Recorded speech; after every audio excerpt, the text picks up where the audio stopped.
Sayyidina wa habibina syafi'ina rasulina Muhammad ibn Abdullah sallallahu alaihi wasallam. Thumma ila arwahi abaihi wa ikhwanihi al-anbiya wal mursalin wa alihi wa sahbihi wa tabi'in lahum bi ihsanin ila yaumil. Thumma ila arwahi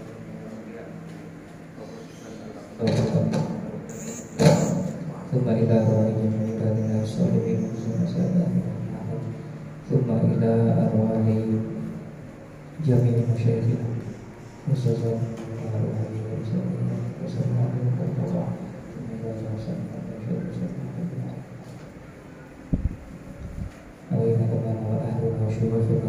wabarakatuh. Allah yudkhiluni atana fi niyatin wa amalina fi amalina wa khalaqana fi ikhlasin wa ikhlasana fi ikhlasin ala dunya kulli sabr hadratina wa masalih. Sirrul Fatihah. A'udzu billahi minasyaitonir rajim.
Bismillahirrahmanirrahim.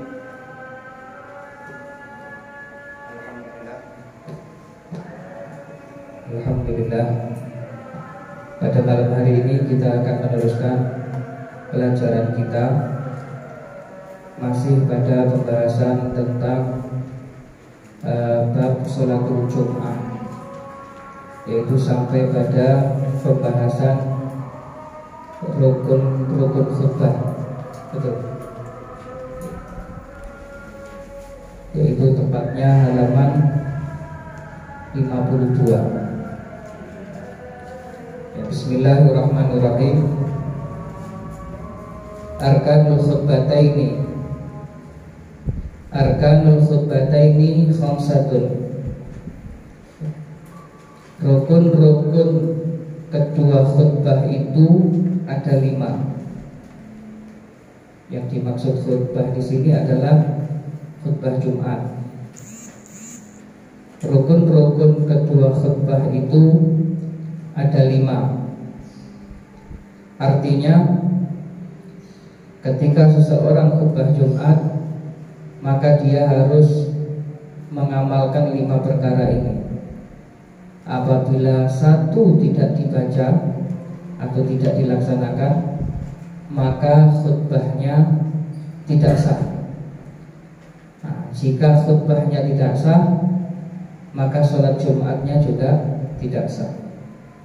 Sehingga mengetahui rukun khutbah ini penting. Arkanul khutbataini khamsatun. Rukun-rukun khutbah itu ada 5. Yang pertama adalah hamdulillahi fihima. Yang pertama adalah hamdulillah fihima, membaca hamdalah di kedua khutbah. Membaca hamdalah di kedua khutbah. Fala budda min lafzil hamdi, maka harus menggunakan lafaz alhamdu atau kalimat yang diambil dari kalimat alhamdu, lafaz yang diambil dari alhamdu. Contohnya alhamdulillah atau lillahil hamdi atau ahmadullah atau innal hamdalillah. Begitu. Harus diawali dengan membaca hamdalah. Apabila khutbah tidak diawali dengan hamdalah, baik di khutbah pertama ataupun khutbah kedua, maka khutbahnya tidak sah. Atau mungkin diganti dengan lafaz atau kalimat selain alhamdu, diganti dengan asyukru seumpama. Asyukrulillah tidak bisa. Harus dengan hamdalah, membaca hamdalah. Kemudian yang kedua, wassalatu ala nabi sallallahu alaihi wa alihi wa sahbihi wa sallama fihima. Rukun yang kedua adalah membaca sholawat atas Nabi sallallahu alaihi wa alihi wa sahbihi wa sallama fihima di kedua khutbah. Jadi khutbah pertama harus membaca sholawat, khutbah kedua juga harus membaca sholawat. Di ayyi sirah, dengan sirah apapun, yang penting sholawat.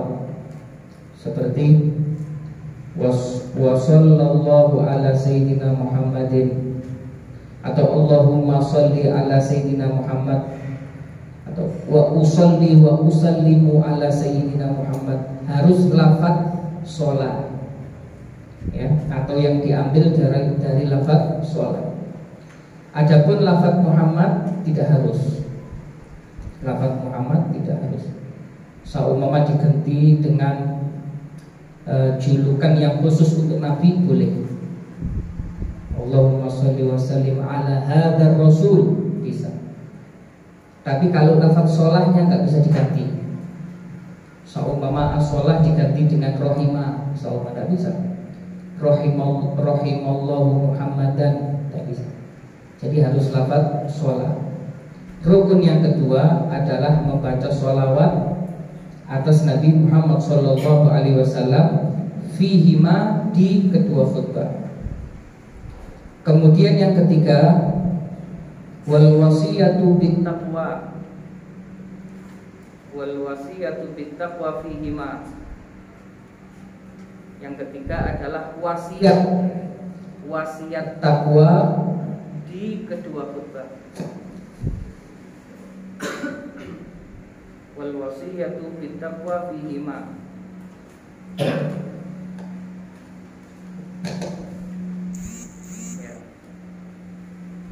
wasiat takwa di kedua khutbah. Tanpa ini benar. Tanpa ini. Baik. Kemudian rukun yang ketiga adalah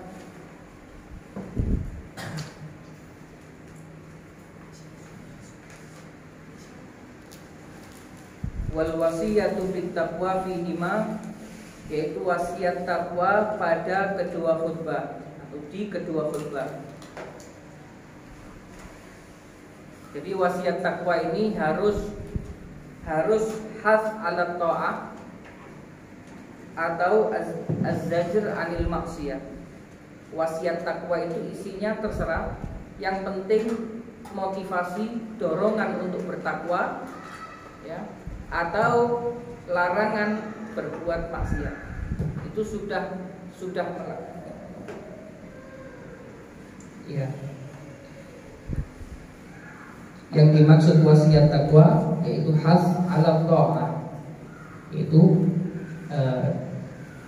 dorongan untuk menjalankan bertakwa kepada Allah Subhanahu wa ta'ala, yaitu mengajak untuk menjalankan perintah-perintah Allah atau mengajak menghindari larangan-larangan Allah. Itu sudah masuk dalam wasiat takwa. Lafadznya untuk yang ketiga ini bebas, meskipun umumnya orang-orang menggunakan lafadz takwa, ya, apa namanya, ittaqullah, itu umumnya. Tapi andai kata lafadz ittaqullah itu diganti dengan lafadz yang lain, pokok maknanya itu mengajak menjalankan perintah-perintah Allah dan menjauhi larangan-larangan Allah, maka itu sudah cukup. Jadi setiap lafadz atau kalimat-kalimat yang mengandung arti ajakan menjalankan perintah Allah dan ajakan menjauhi larangan-larangan Allah Subhanahu wa ta'ala. Kemudian rukun yang ketiga, yang keempat, wa qira'atu ayatin minal Qur'an fi ihdahuma, yaitu membaca ayat Al-Qur'an, membaca ayat daripada Al-Quran fi ihdahuma, di kedua khutbah. Fi ihdahuma, di salah satu dari kedua khutbah. Jadi boleh membaca ayat Al-Quran itu di khutbah pertama, atau bacaan ayat Al-Quran itu ditaruh di khutbah kedua, boleh. Jadi bisa dibedakan, ya. Kalau rukun 3 yang pertama itu bacaan hamdalah, sholawat kepada Nabi, wasiat takwa, itu harus ada di kedua khutbah. Khutbah pertama harus ada, khutbah kedua juga harus ada. Tapi untuk yang membaca ayat Al-Quran itu cukup di salah satu dari kedua khutbah. Boleh ayat Al-Quran itu ditaruh di khutbah pertama atau ditaruh di khutbah kedua, begitu. Akan tetapi apa namanya, yang lebih afdal yaitu ditaruh di khutbah pertama, supaya imbang dengan rukun yang berikutnya. Rukun yang terakhir, yang nomor 5, adalah ad-du'a lil mu'minina fil akhirah. Jadi kan nanti prakteknya kan di rukun ke khutbah pertama dia melakukan 4 rukun, di khutbah kedua dia juga melakukan 4 rukun. Meskipun kalau digabung keseluruhan ada 5 rukun. Wa du'a lil mu'minina fil akhirah, yang kelima adalah doa, ya, kepada orang-orang yang beriman fil akhirah, di khutbah yang terakhir. Jadi kalau doa kepada orang-orang beriman itu harus khusus, ya. Terserah bahasanya, terserah, khusus orang-orang beriman. Karena Allahumma ighfir lil muslimina wal muslimat wal mu'minin wal mu'minat, bisa. Atau dengan doa-doa yang lain yang dikhususkan untuk orang-orang yang beriman, orang Islam dan orang-orang yang mukmin. Itu harus di khutbah yang terakhir. Wa du'a lil mu'minina fil akhirah. Doa terhadap orang-orang yang beriman di khutbah yang terakhir. Nah, itulah 5 daripada rukun khutbah Jumat. Jadi kalau andai kata ada seseorang khutbah begini, Alhamdulillah wassalatu wassalamu ala sayyidina Rasulillah Muhammad ibn Abdillah, amma ba'du, ayyuhan nas ittaqullah, ayyuhan nas ittaqullah, faqad fazal muttaqun. Terus baca satu ayat dari Al-Quran, baca satu ayat dari Al-Quran, terus duduk sebentar, terus berdiri lagi, diulang lagi, Alhamdulillah wassalatu wassalamu ala sayyidina Rasulillah Muhammad ibn Abdillah. Terus ya ayyuhan nas ittaqullah, Allahumma ighfir lil muslimina wal muslimat wal mu'minin wal mu'minat. Terus duduk, terus apa? Selesai. Sah atau tidak khutbahnya? Sah. Khutbahnya sah. Berarti khutbah Jumat itu bisa ditempuh dalam waktu bisa 2 menit 3 menit. Tapi kan tidak umum ya, tidak umum, orang bingung. Tapi memang rukunnya seperti itu. Jadi kalau rukun sudah dilakukan, pokok ada hamdalahnya, kemudian ada sholawat kepada nabinya, kemudian ada wasiat takwanya di 2 khutbah ya. Terus ada bacaan ayat Al-Qur'annya 1 ayat, terus ditutup dengan doa kepada orang beriman, itu sudah sah khutbah. Paham ya? Nah, lain halnya jika ada orang khutbah setengah jam, saumpama khutbah Jumat setengah jam, lengkap dalil-dalilnya, tapi tidak ada wasiat takwanya, tidak sah khutbah. Walaupun setengah jam, walaupun khutbahnya 1 jam, tapi nggak ada wasiat takwanya, tidak sah khutbah. Nah, tapi itu kan ilmiah dari segi rukun-rukun yang harus dilaksanakan supaya khutbah Jumat itu sah. Tapi ya terus jangan dipraktekkan. Khutbah per menit gitu, sayang ya. Maka para ulama itu menjadikan khutbah Jumat ini juga sebagai kesempatan untuk menyampaikan ajaran kekasih kita Nabi Muhammad SAW. Karena kalau pada khutbah Jumat itu orang yang suka hadir majelis ilmu atau yang tidak suka hadir majelis ilmu, semuanya hadir di sholat Jumat itu. Kan wajib sholat Jumat. Sehingga kesempatan bagi para ulama menyampaikan ajaran Nabi Muhammad SAW kepada orang-orang Islam, supaya mereka menerima ajaran Nabi Muhammad SAW. Sehingga di dalam khutbah itu dikasih wejangan-wejangan, nasihat-nasihat. Kadang-kadang disesuaikan dengan bulannya ya. Nanti terkadang di Walidain, kalau Sya'ban diberitahu fadilahnya Sya'ban, menjelang Ramadan diberitahu fadilahnya Ramadan. Kesempatan mumpung orang Islam itu hadir. Nah, itu kembangannya seperti itu. Akan tetapi rukunnya hanya 5 itu saja. Apabila 5 rukun ini sudah dilaksanakan, maka khutbahnya sah. Tapi kalau ada 1 rukun tidak dilaksanakan, maka khutbahnya tidak sah. Nah, baik. Kemudian kita masuk ke dalam pasal berikutnya, yaitu membahas tentang syurutul khutbatain. Setelah beliau membahas rukunnya khutbah, sekarang beliau membahas syarat-syarat sahnya khutbah. Syurutul khutbatain 13. Syarat-syarat kedua khutbah itu ada 13.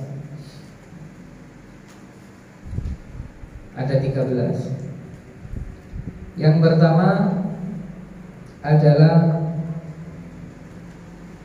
az-dzukura, yaitu laki-laki. Laki-laki.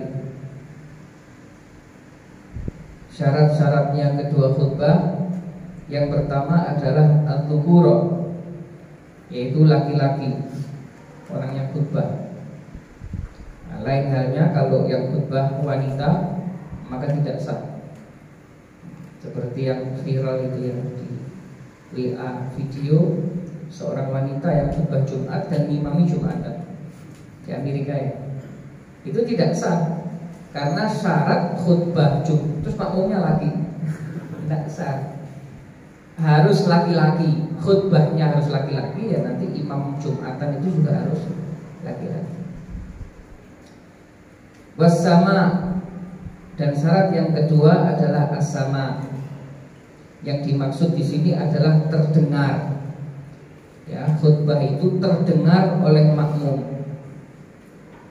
Ya, terdengar oleh makmum. Jadi nanti ada syaratnya itu as-sama, ada isma. Kalau isma itu memperdengarkan. Jadi makmum harus mendengar dan khotib harus memperdengarkan. Artinya apa? Khotib itu harus mengangkat suaranya supaya suaranya nyampe ke telinganya hadirin. Jadi dari khotibnya harus isma memperdengarkan, makmumnya harus terdengar. Nah, makanya di sini ada terjadi perbedaan pendapat antara Imam Ibnu Hajar dan Imam Romli. Kalau Imam Ibnu Hajar itu yang dimaksud dengan mendengar itu bil fi'li.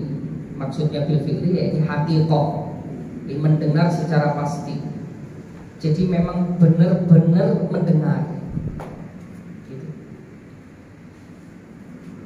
Kalau tidak mendengar, seperti mungkin ada suara-suara bangunan, ya mungkin ada suara mesin, ada suara apa, sehingga bising sampai dia nggak dengar makmum ini, nggak ada yang bisa dengar, maka nggak sah Ibnu Hajar. Karena sama di sini harus bil fi'il. Kalau Imam Romli nggak apa-apa, ya bil huwa, andai kata dia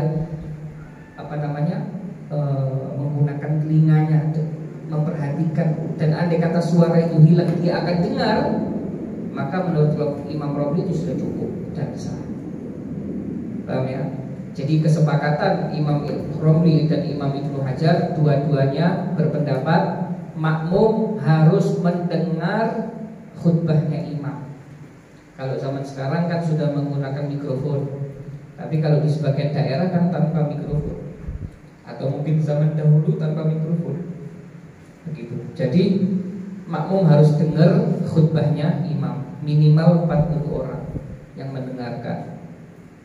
Mustautin, ya.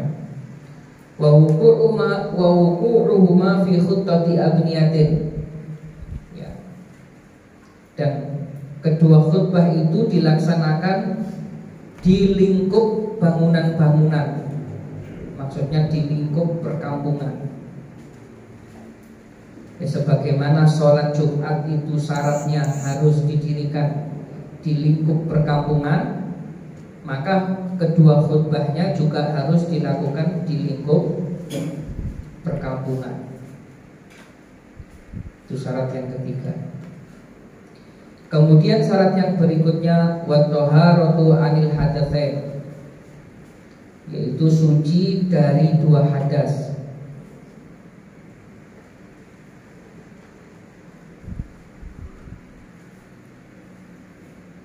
Hadas kecil dan hadas besar.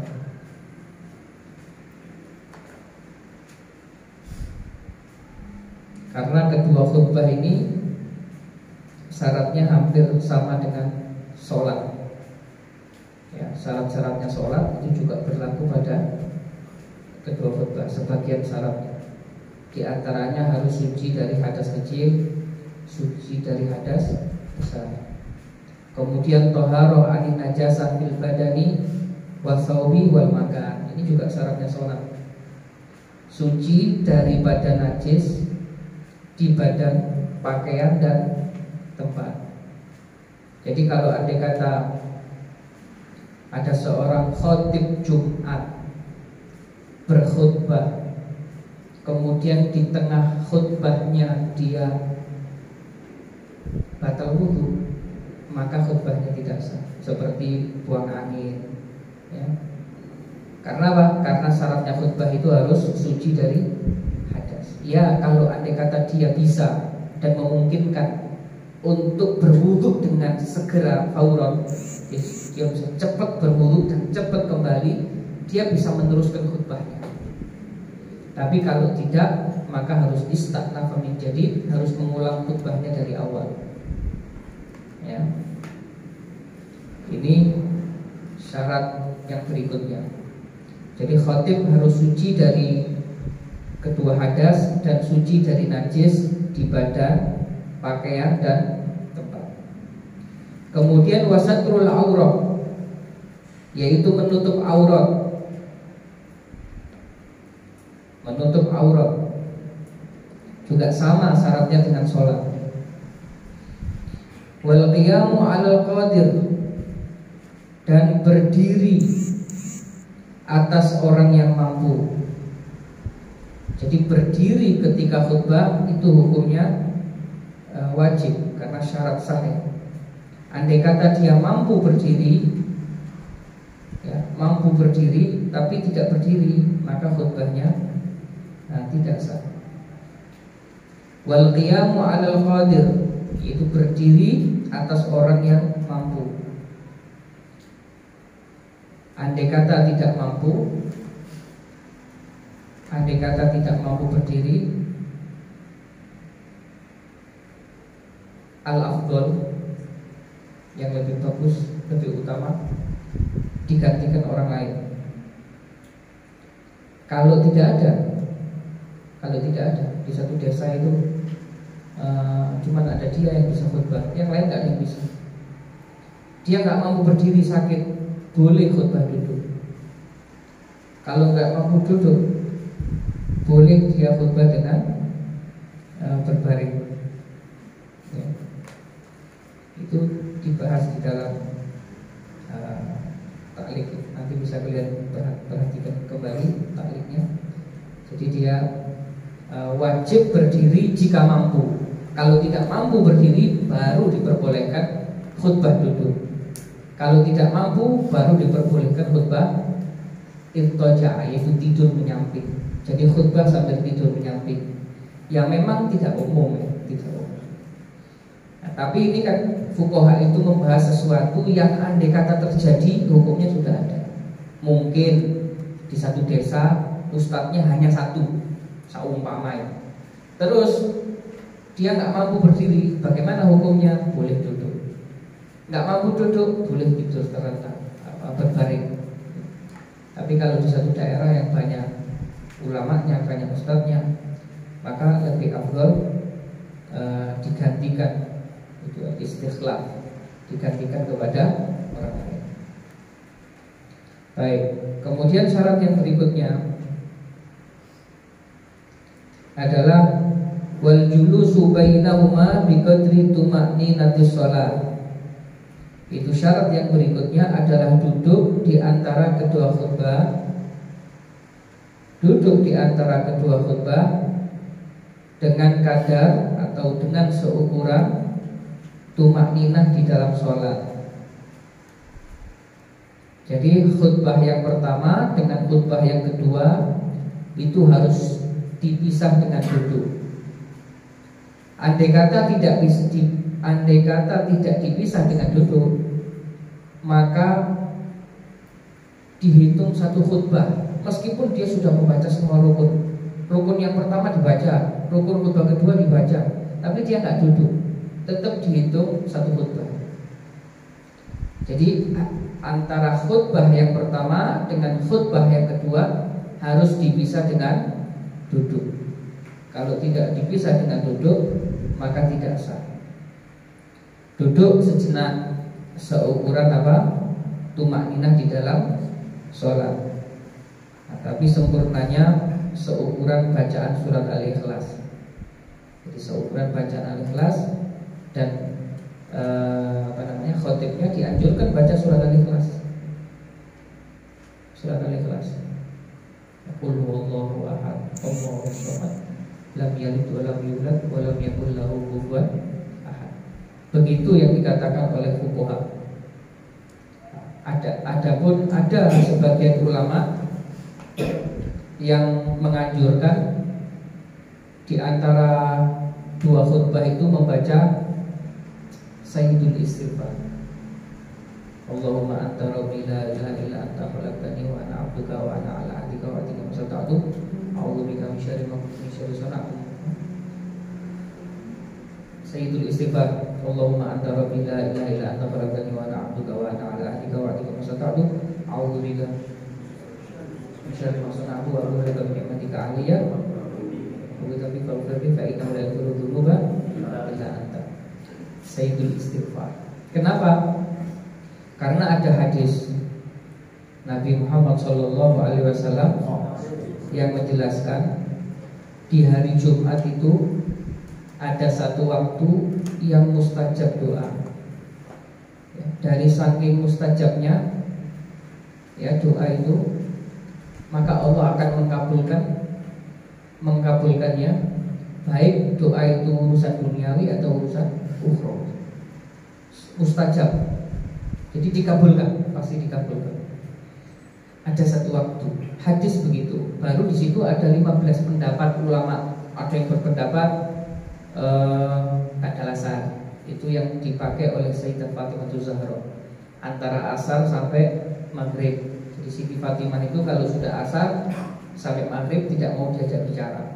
Jadi doa. Ada ulama yang berpendapat beda-beda ya. Ada 15 pendapat ulama. Salah satu pendapat itu berpendapat waktunya adalah ketika khotib duduk di antara dua khutbah. Jadi waktunya sangat singkat sekali. Sangat singkat sekali. Itu di antara khotib duduk di antara dua khutbah. Ada yang berpendapat seperti itu. Nah, sehingga sebagian ulama menganjurkan saat itu membaca Sayyidul Istighfar. Makanya kalau kalian lihat pas Jumatan itu ya, pas khotib duduk terus ada yang doa. Dia mengamalkan pendapat itu. Ya bagus ya, bagus. Ya, dan yang dipilih adalah doa istighfar. Dan istighfar dipilih yang paling besar, Sayyidul Istighfar. Baik, kemudian syarat yang berikutnya adalah wal mualatu bainahuma, dan terus menerus antara dua khutbah. Bainahuma, dari antara dua khutbah itu harus mualah. Di antara rukun-rukun juga harus mualah. Jadi antara rukun-rukun itu harus mualah. Terus antara dua khutbah itu syaratnya harus mualah. Mualah itu terus menerus, tidak boleh dijeda oleh waktu-waktu yang lama. Begitu juga mualah bainahuma wa bainas shalah. Mualah terus menerus antara kedua khutbah dan antara sholat. Jadi tidak boleh jeda lama. Begitu.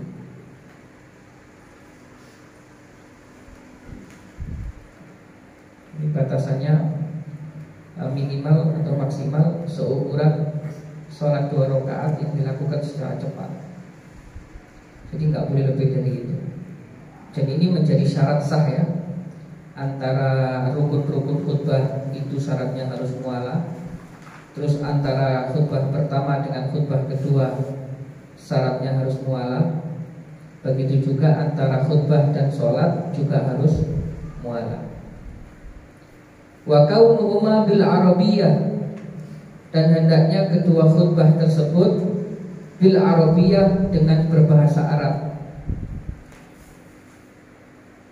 Wa kaunuhuma bil arabiyyah, dan hendaknya kedua khutbah tersebut bil arabiyyah, dengan berbahasa Arab. Yang dimaksud kedua khutbah di sini adalah ya rukun-rukunnya itu. Rukun-rukunnya hamdalah, wassalah ala nabi, terus apa tadi? Wasiyat bittaqwa, terus bacaan ayat Al-Qur'an, dan terakhir doa kepada orang-orang beriman. 5 rukun ini harus dilakukan secara berbahasa Arab.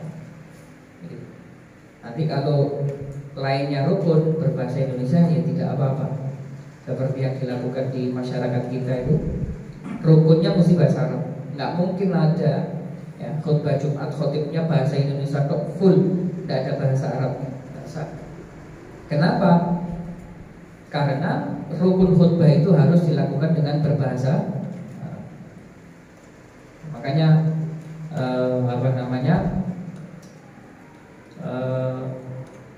mazhab Syafi'i itu banyak dipilih oleh kebanyakan ulama. Kenapa? Karena mazhab Syafi'i itu adalah mazhab yang paling ketat di dalam mengambil sebuah hukum. Jadi kalau Imam Syafi'i mau menetapkan tentang khutbah gitu ya, hukumnya khutbah, dia melihat khutbahnya Nabi seperti apa. Nah, kemudian dilihat khutbahnya Nabi, kemudian dijadikan syarat-syarat, harus begini, harus begini. Kalau lihat mazhab yang lain seperti Hanafiyah dan sebagainya, cukup tasbih, subhanallah, khutbahnya cukup tasbih. Kalau mazhab Syafi'i tidak, harus hamdalah. Kenapa? Karena Nabi setiap khutbah tidak pernah melepaskan hamdalah, maka dijadikan rukun. Terus ada sholawatnya, maka dijadikan rukun. Ada gitu, lebih ketat Imam Syafi'i. Begitu juga ketika masalah khuf. Ketika masalah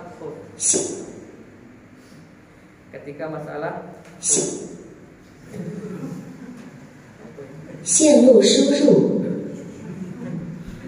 ada Bluetooth masuk. Iya. Apa namanya? Masalah khuf. Masalah khuf tadi.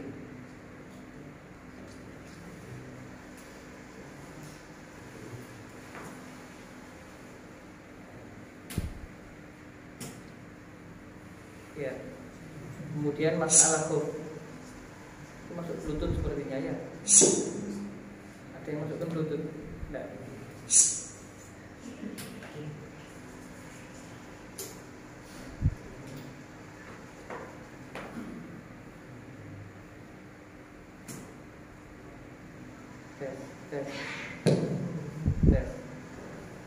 Ya. Jadi begitu juga seperti Imam Syafi'i ketika membahas masalah khuf, sepatu khuf. Itu beliau mencari khuf, tahu khuf ya, sepatu kulit itu. Sepatu kulit yang ada sanadnya sampai kepada Nabi Muhammad SAW. Setelah Imam Syafi'i mendapatkan khuf yang dipakai di zaman Nabi, kemudian Imam Syafi'i melihatnya dan dijadikan syarat. Oh, berarti khuf itu harus menutup mata kaki. Syaratnya khuf harus menutup mata kaki. Kalau kurang dari mata kaki tidak sah. Oh, ternyata khuf itu kulitnya tebal, maka harus an yakuna bawiyain. Syaratnya khuf harus kuat. Jadi seperti itu ketatnya fikih di dalam mazhab Syafi'i. Makanya kalau kalian perhatikan di dalam kitab fikih 4 mazhab yang paling lebih banyak syarat-syaratnya, rukun-rukunnya itu adalah mazhab Syafi'i. Jadi al-ihtiyat, lebih hati-hati, sehingga menjadikan banyak yang diminati. Tanpa ini tidak harus ini. Baik. Kemudian 线路输入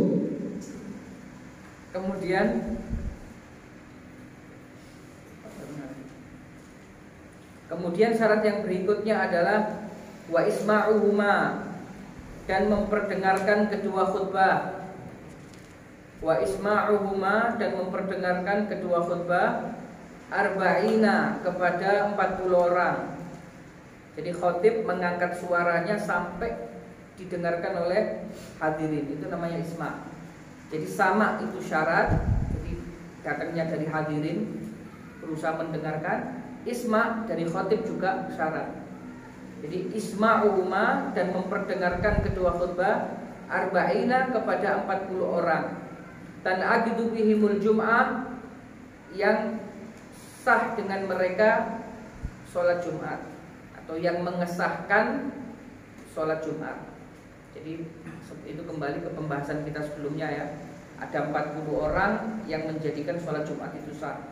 Harus dukuron, ahror, terus mustawdinin, mukallafin. Jadi ada 40 orang ini yang mengesahkan sholat Jumat. Minimal khatib itu bisa memperdengarkan khutbahnya kepada 40 orang yang sah dengan mereka atau yang mengesahkan sholat Jumat.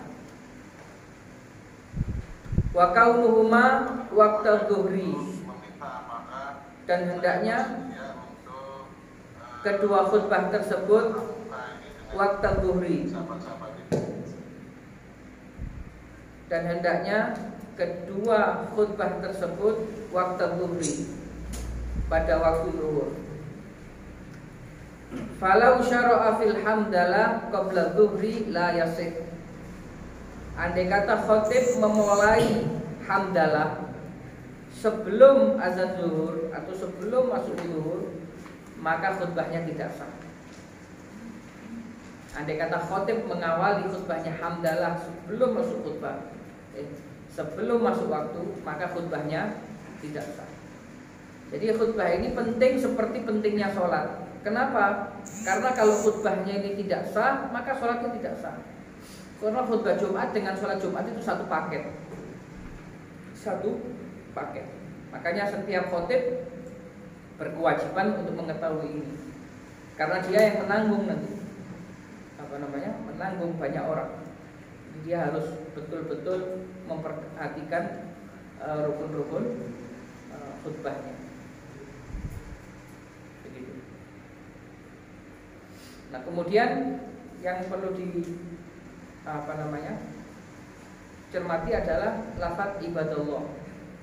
Ya ibadallah, innallaha ya'muru bil 'adli wal ihsan wa ita'i dzil qurba wa yanha 'anil fahsya'i wal munkari wal baghi. Akhir khutbah itu. Hampir semua khatib di semua tempat itu selalu menutup khutbahnya dengan ibadallah, innallaha ya'muru bil 'adli wal ihsan. Itu bukan rukun. Andai kata ada khatib yang tidak membaca itu, andai kata ada khatib yang tidak membaca itu, khutbahnya sah atau tidak? Sah ya? Sah. Itu cuma istahsanal ulama. Jadi ulama menganggap bagus dengan memasukkan itu. Sehingga itu kalau saya tidak salah mulai zamannya Khalifah Umar bin Abdul Aziz kalau tidak salah, mulai diadakan ini.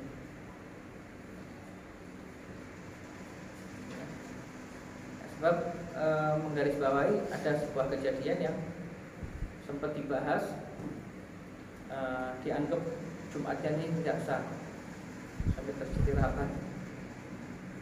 rapat. Gimana ini penyelesaiannya, khutbah tidak sah? Akhirnya mendatangkan satu ustaz. Kenapa enggak sah? Ya karena tadi khutibnya tidak membaca ibadallah, innallaha ya'muru bil 'adli wal. Akhirnya kata ustaznya, oh itu bukan rukun, tidak apa-apa sah. Sah nih, sah, alhamdulillah. Buyar kasih itu rapat. Itu karena memang umumnya begitu ya, umumnya ada ibadallahnya, tapi itu lebih bagus itu dibaca. Lebih bagus itu dibaca. Kenapa? Ya supaya nggak lawan harus. Karena kan di mana-mana dibaca kan. Nanti kalau orang yang nggak ngerti bingung. Orang yang ngerti dibaca saja, tapi itu bukan rukun ya. Istahsanal ulama menganggap bagus saja. Baik. Kemudian ditutup dengan sunan. Beliau akan membahas tentang sunanul Jum'ah. Sunanul Jum'ati katsiratun. Sunnah-sunnah Jumat itu banyak sekali. Sunnah-sunnah Jumat itu banyak. Minha diantaranya al-ghuslu, mandi. Ini sunnah yang dilakukan pada hari Jumat, berhubungan dengan hari. Karena ada sunnah-sunnah yang berhubungan dengan hari, ada sunnah-sunnah yang berhubungan dengan sholat. Yang pertama adalah al-ghuslu, yaitu mandi. Masuk waktunya setelah subuh. Setelah masuk waktu subuh, masuk waktu sunnah mandi Jumat. Jadi kalau andai kata orang habis sholat, habis masuk waktu subuh dia mandi. Terus setelah ketika dia mandi dia niat nawaitul ghusla li huduri, masalan li huduri sholat Jumat. Dapat sunnah mandi Jumat? Dapat. Kalau sudah masuk waktu subuh. Tapi lebih afdol mandi itu diundur. Diundur sampai kapan? Sampai dia mau berangkat Jumatan. Kalau dia mau berangkat Jumatannya jam 10, ya sebelum berangkat itu mandi. Kalau dia mau berangkat Jumatan jam 11, ya sebelum berangkat itu dia mandi. Ya, itu sunnah. Tapi andai kata seumpama ada orang pekerja, dia mau berangkat ke toko, nanti saya dari toko gak mungkin sempat mandi, nanti saya gak mungkin ada waktu untuk mandi, seumpama. Dia mau berangkat ke toko jam 7 pagi itu, dia niat mandi untuk hadir Jumat, sudah dapat sunnahnya. Tapi harus niat ya. Nawaitul ghusla di huduri. Kalau nggak niat, walaupun mandi nggak dapat sunnah. Nggak dapat. Ya dapat seger dan wangi itu. Dia dapat sunnah kalau dia niat. Kalau nggak niat nggak dapat. Yang pertama al-ghuslu. Dan yang kedua adalah wat tabkir. Salah cetak. Di situ apa? Takbir. Salah cetak. Yang benar adalah wat tabkir. Tabkir, yaitu dan berpagi-pagi. Maksudnya berangkat pagi-pagi. Tabkir. Jadi kalau bisa berangkat jam 10, ya berangkat jam 10. Kalau bisa berangkat jam 9, maka jam 9 berangkat lebih afdal. Kalau di Masjidil Haram itu banyak orang-orang yang setelah sholat subuh nggak pulang sampai zuhur. Mereka bawa termos kopi.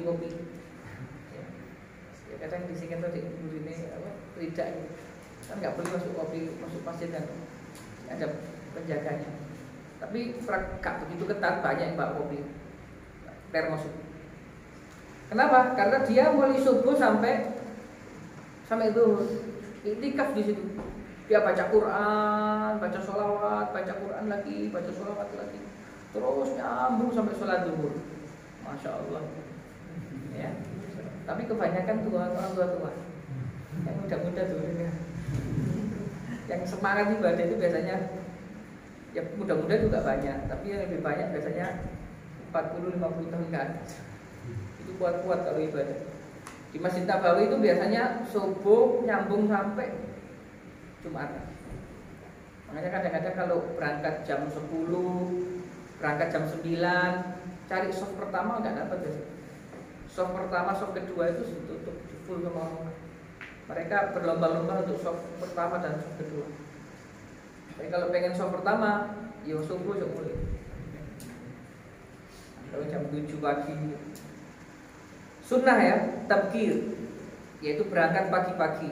Li ghairil imam, untuk selain imam. Kalau imam itu sunnahnya itu datang untuk mendekati apa? Mendekati pelaksanaan sholat.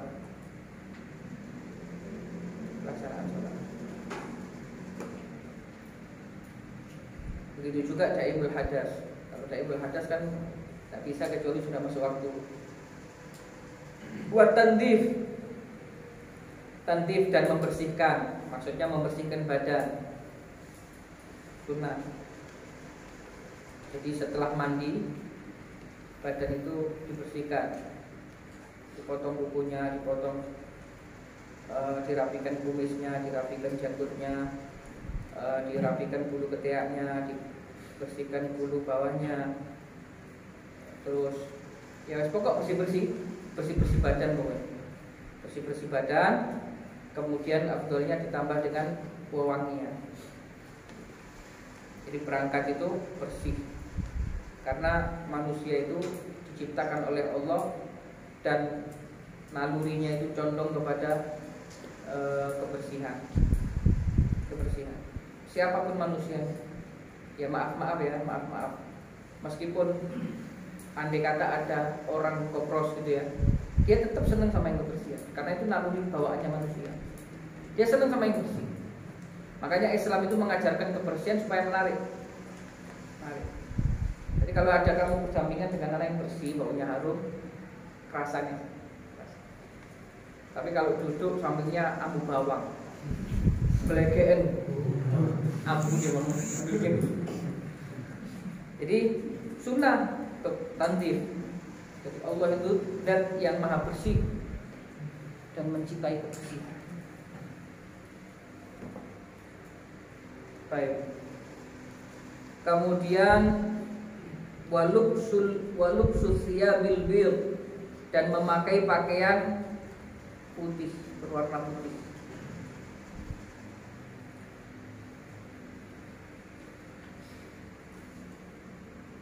Putih. Kalau Jumat itu, Jumatan itu sunnahnya putih. Ya bajunya putih, kalau bisa bawahnya putih, bawahnya putih. Kalau bisa ridaknya putih. Kalau Jumatan.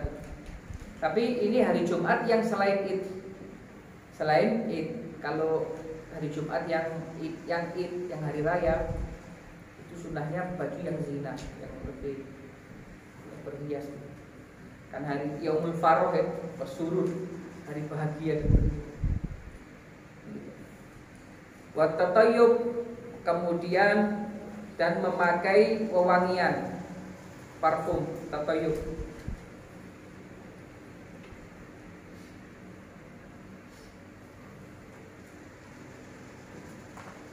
Wal masyu bisakinah, dan berjalan dengan tenang, santai, berjalan dengan tenang.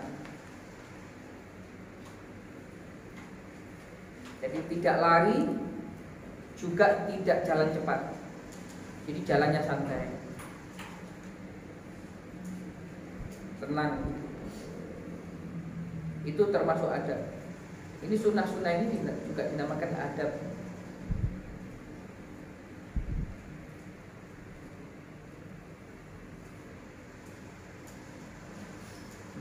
Karena kadang-kadang beradab tatkala beribadah itu kadang-kadang lebih baik dari ibadah itu sendiri.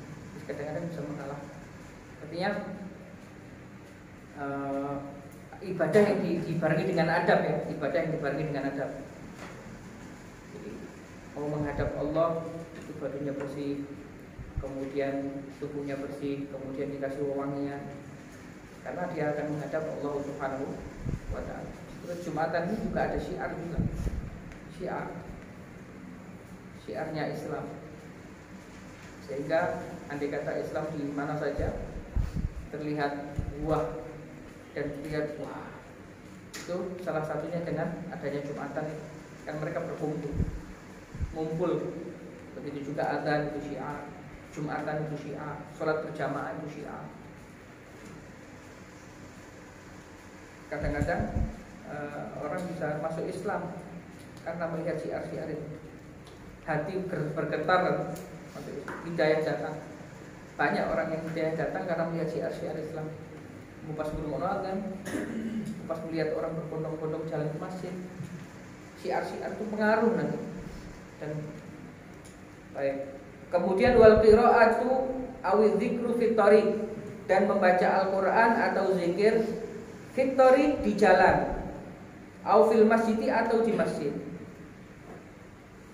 Wal insatu fil khutbah, dan mendengarkan khutbah, diam mendengarkan khutbah, dan diam di waktu khutbah, mendengarkan khutbah. Makanya biasanya apa namanya itu,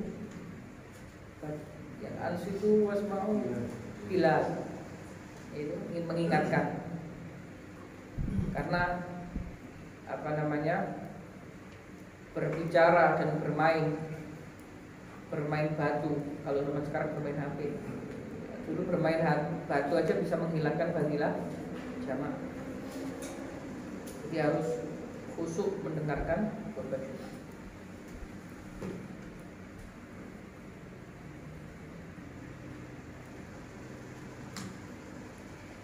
Nah itulah tadi Ini sampai jam berapa?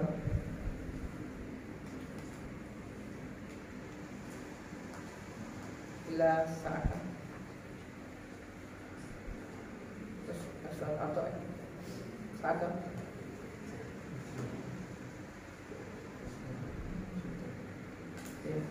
Masuk ke fase berikutnya. Yang berarti insyaallah di pertemuan yang akan datang kita membahas tentang apa? Ma'yajibulil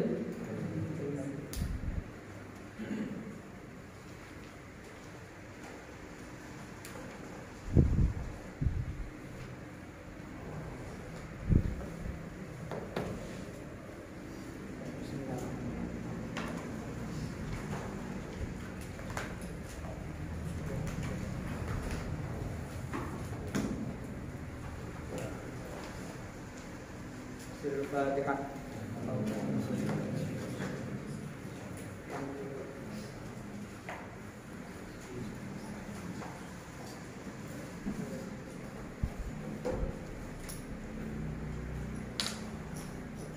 Subhanakallahumma wa bihamdika asyhadu an la ilaha illa anta astaghfiruka wa atubu ilaik. Subhanakallahumma wa bihamdika asyhadu an la ilaha illa anta astaghfiruka wa atubu ilaik. Subhanakallahumma wa bihamdika asyhadu an la ilaha illa anta astaghfiruka wa atubu ilaik. Allahumma shalli ala sayyidina Muhammad wa ala alihi wasallam. Alas sholli isya jamaatan. Silakan.